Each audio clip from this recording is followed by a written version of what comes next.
Hello, this is David and welcome to Breath of Fire, a retrospective history. Let's set the stage. The year is 1993 and American gamers are starved for JRPGs. Releases this year include the likes of Final Fantasy Mystic Quest, Lufia and the Fortress of Doom, and Secret of the Stars, to satiate your hunger. Now, 1994 was a bit better with Earthbound, Final Fantasy VI, and Robotrek. Yeah, I had Robotrek and I liked it. So Breath of Fire was released in 1994 and would become Capcom's flagship RPG series for the next 10 years. And while never a blockbuster, it did achieve cult status. Breath of Fire was a joint venture between Capcom and Squaresoft because at that time, Capcom hadn't attempted to localize a game which relied so heavily on text. In addition, the company had already begun work on Breath of Fire 2, so they pawned the task of localizing Breath of Fire off to Squaresoft, a company with much more experience at translating Japanese role-playing games to English. There is a rumor that Squaresoft released Breath of Fire in lieu of Final Fantasy V, which was deemed to be too hard for stupid American audiences. Ironically, Breath of Fire's awful translation is often the worst criticism of the game. The English port also saw several name alterations like Gilliam being shortened to Bo, and Miria being called Tyr.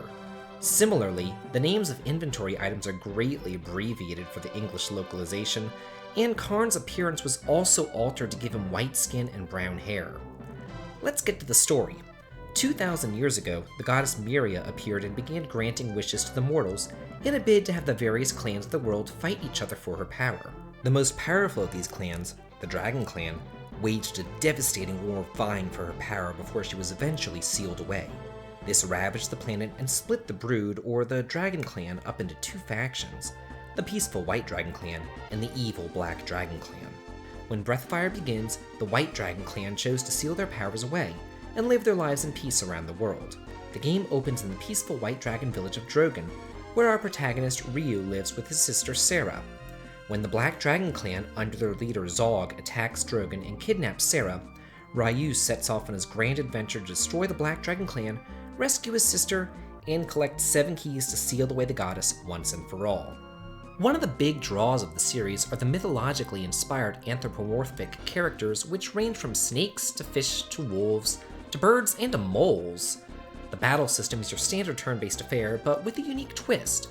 You can have all 8 characters travel with you, and you can switch out who's in your party of the main 4 at any time, even during battles. This was never done in games back then, and allows for a greater use of strategy and conservation of AP. Though, like in most games of the time, your party members have little personality beyond their opening recruiting story. So let's just focus on our hero and heroine, 2 recurring characters throughout the series, the Dragon Boy Ryu and the Winged Girl Nina. Although each game is its own contained story, every one of them stars a reincarnation of Ryu and Nina. So let's talk about Ryu first. He is a member of the Brood, and as in all the games, he later gains the ability to transform into a dragon. It's interesting to note that even though the games take place in vastly different worlds with different reincarnations of Ryu and Nina, they're somewhat chronological in the fact that dragon transformations and the purity of the Brood are extremely powerful in the first game, while in each subsequent game the population of the Brood diminishes, with the dragons on the verge of extinction by the end of the series. Nina, our heroine, is the Princess of Winland and a member of the Wing Clan. She serves as Ryu's love interest and gains a wide variety of healing and protection spells. Later in the game, she can transform into a giant bird, greatly simplifying traveling on the world map. Similar to how the Dragon Clan wings in power throughout the series, the same thing happens to the Wing Clan.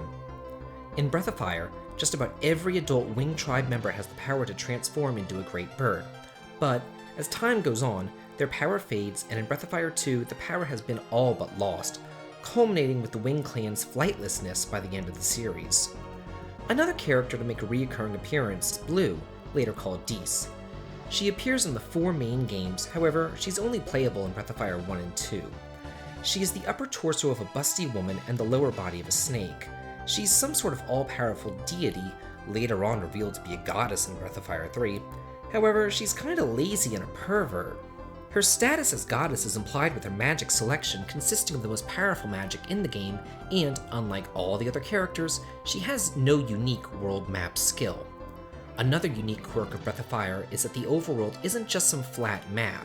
The designers added a level of interactivity not seen in games of the time. It has wildlife, varied terrain, buried treasure, secrets, and even a night and day engine that has a real-time effect on the activity of monsters and NPCs in towns. Just as the overworld had added complexity, so did the dungeons. As you gain characters, you gain their special abilities too. Abilities to fly, hunt, fish, knock down walls, and swim, just to name a few. Hunting and fishing are in every mainline Breath of Fire title, and you can acquire some of the best items in the game with the use of those abilities. In 2001, Capcom decided to port both their SNES RPGs to the Game Boy Advance, but it didn't seem that Capcom utilized that power all too well. It's very much the same game, with only visual improvement being some new artwork and character portraits displayed during dialogue, as well as an added dash button. Also, they didn't bother to retranslate any of the text, so the writing is still pretty lame. However, the golden experience gained after battle has been increased, so it's a little bit less grindy and difficult.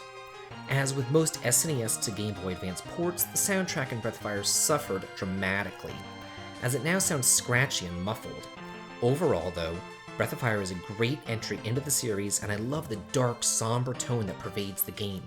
It gives it character and personality that the newer games are lacking. I hope that you enjoyed this retrospective and history of the first Breath of Fire. If so, please like, comment, and subscribe, and have a good day.